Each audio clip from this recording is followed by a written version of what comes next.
I want to start, though, before we get to the propaganda, breaking down something that Ryan Day said around his quarterback battle he has currently in-house between Julian Sayin and Lincoln Kienholz. Now, what he said was that it's essentially neck and neck, 50-50. We've said on this show we think Julian Sayin does eventually win the job. More on that in a second. But if you needed any alarm that this was going to be a quarterback battle, that Julian Sayin wasn't going to walk in there and take the job casually, Lincoln Kienholz putting us all on notice. All right, so it's a real battle. It will go, I believe, into August. And to hear that's the way it's going behind closed doors as well, only going to help the team in general moving forward here, trying to root out complacency, moving into repeat mode for the national title aspirations. But the spring propaganda, man, let's start with Julian Sayin to Carnell Tate, man. Check this out. Just back shoulder wizard, dude. Back shoulder magician. Also, Julian Sayin put in a perfect place. That's good coverage, dude. Jermaine Matthews is going to be an NFL corner. Seeing him put it far and away, like it's not a bad rep by Jermaine Matthews. Carnell Tate makes a great catch. The spot is incredible. I love seeing that for a number of reasons. One, this is who Julian Sayin is as advertised to be. When he came out of high school, the report on him was, dude is super accurate with the football.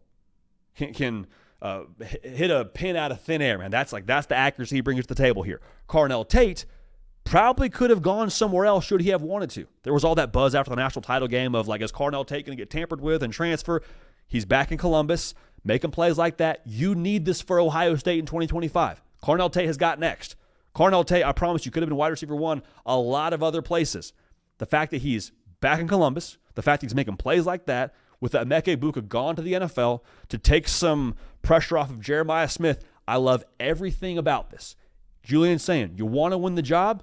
You routinely make throws like that. That is what we call a buzz builder, right? Just ridiculous throw there from our guy, Shady Pharmacist mode from Julian Sayin. Carnell Tate looking like he's got next in that wide receiver room to go along with the Jeremiah Smith. Now, speaking of Jeremiah Smith, I mean, it must have just been back shoulder fade day for Ohio State, because Lincoln Kienholz in this next clip delivering not quite as much of a back shoulder to Jeremiah Smith, but still, I mean, a dot nonetheless. Check this out. Lincoln Kienholz clearly understanding the assignment. If I want to start at Ohio State, I get the ball to number 4, dude. Again, poor Jermaine Matthews.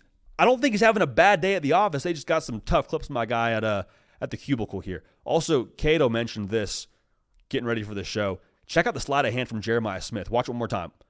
Ball up top. Kids can't get it. I mean, Jeremiah Smith is 6'4", 225 or something like that on a trampoline going up and getting it. Puts the ball out. All right.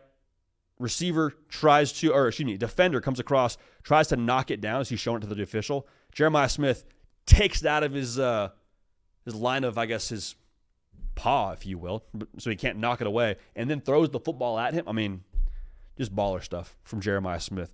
But Lincoln Kienholz, like I said at the top of that whole clip, that's how you win the job, dude. You prove you can get the football to the best player on your roster consistently. We're going to trust you to run the offense. Now, is there more to it than that? Absolutely. But if you can verify that's going to be what you do for us at a high level, okay, we can work with this. Now, the propaganda within that is it's just good to see Jeremiah Smith doing Jeremiah Smith things. I think he's listed on the roster as 215. I said it already. We spoke to him in the national championship game. He's a legit 225 moving like that. So there's nothing fake about what you're seeing right there on your screen if you're watching via YouTube.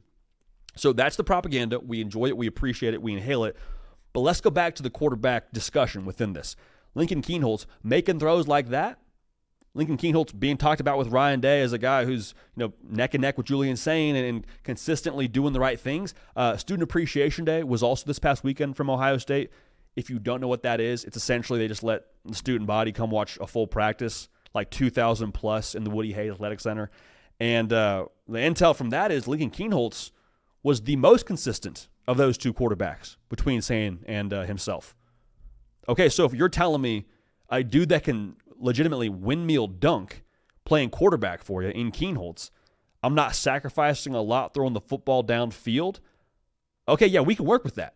That's something that we can potentially implement into our offense if we're Brian Hartline. Also, with what you lose at running back, not saying anything of what C.J. Donaldson's going to be or what Bo Jackson's going to be or what James Peoples going to be, but if you need some extra juice in the run game, Lincoln Kienholz can do that for you. He can fix that. So I still believe now Julian Sayin is going to eventually win the job because of what this timeline I believe is. I think it's going to go into mid-August. I think that ultimately the more talented quarterback in Sayin will have the light bulb totally come on for him and have it click. But we were talking before the show, Cato and I were, it's a good thing for Ohio State to have this ramped up pressure around this quarterback room, because what that does is it creates extra pressure across the roster to go ball for your guy. You don't want to be the guy dropping the pass for Lincoln Kienholz when he's trying to go win a job. You don't want to be the guy missing a block for Julian Sayin when he's got a chance to go win the Ohio State quarterback job. Like it creates extra, I think, accountability across the roster and a spot for Ohio State where you got to go get it this year. You don't have the same ready-made roster to go win a national championship far and away. That's, I think, a really, really subtle added benefit for where this team is right now internally. I mentioned the roster. Whoever the quarterback is that wins the job, it will be a go-get-it kind of situation. I really believe that. I don't think it's going to be a thing where Julian Sayin just has to not lose the job or what have you. Like, whoever wins this job will, I think, have done so because they've made more throws behind closed doors, made more plays in the big moments during scrimmages and things of that nature, and prove they're the guy. Because the roster in itself will require that. You don't have two backs in Henderson and Judkins. You don't have a as sure of a thing on the defensive line with Jack Sawyer and Tui Maloau. Now, it's still Ohio State, so don't get it twisted. They're still a top-tier roster in college football. But the point we're trying to make here is Ohio State's not trying to be just a Tier 1 roster and compete for a college football playoff berth. It is, can we be that extra 10% that gets us over the Georgias, Notre Dames, Alabama's, fill in the blank here, Oregon's, whoever you want to talk about there. Does our quarterback give us that 10% difference? That's going to be the talking point for us here as we move forward. But some good propaganda. Good to see both guys throwing it around. We'll keep you posted on the intel. Ohio State fans, subscribe to the channel to get all your college football content here on the On3 YouTube channel.